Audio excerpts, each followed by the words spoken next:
आज आपण जाणून घेणार आहोत कामिका एकादशीचे महत्त्व, श्रावणातील सर्वात पुण्यदायी एकादशी. नमस्कार.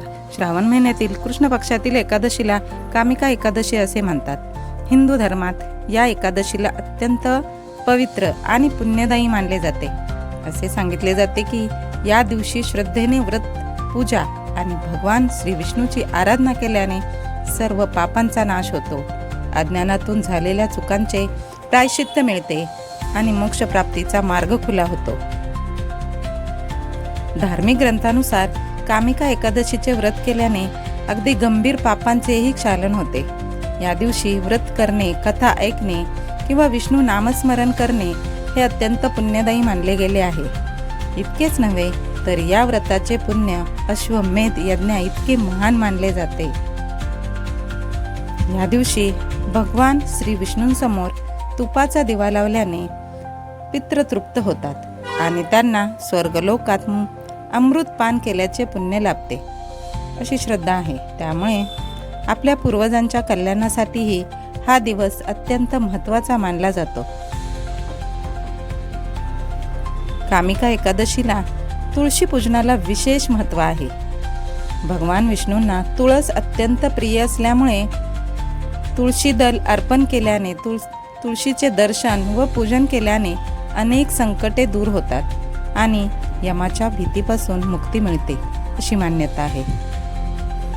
श्रावण महिना हा भगवान शिवांचा अत्यंत प्रिय महिना असला तरी या काळात भगवान विष्णूंची भक्ती केल्याने शिव आणि विष्णू या दोन्ही देवतांची कृपा प्राप्त होते, असे शास्त्र सांगते. कामिका एकादशीची पूजा कशी करावी? सकाळी लवकर उठून स्नान करून स्वच्छ वस्त्रे परिधान करावीत. त्यानंतर श्री विष्णूची मूर्ती किंवा फोटो चौरंगावर स्थापित करून पंचामृताने अभिषेक करावा. तुळशी दल, फुले, फळे आणि नैवेद्य अर्पण करावा.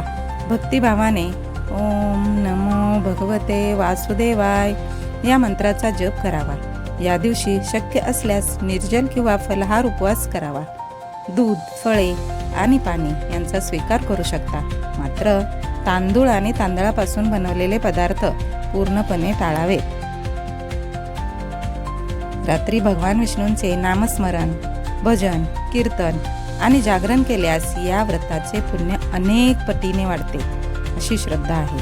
कामिका एकादशी हा केवळ उपवासाचा दिवस नसून आत्मशुद्धी, भक्ती, क्षमा आणि ईश्वराशी नाते दृढ करण्याचा पवित्र दिवस आहे. श्रद्धा, संयम आणि भक्तिभावाने हे व्रत केल्यास भगवान श्री विष्णूंची कृपा प्राप्त होते आणि जीवनात सुख, शांती व समृद्धीचा आशीर्वाद मिळतो. श्रीहरी विष्णूंच्या चरणी प्रार्थना करूया. ओम नमो भगवते वासुदेवाय.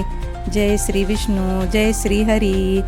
ओम नमो भगवते वासुदेवाय. ओम नमो भगवते वासुदेवाय.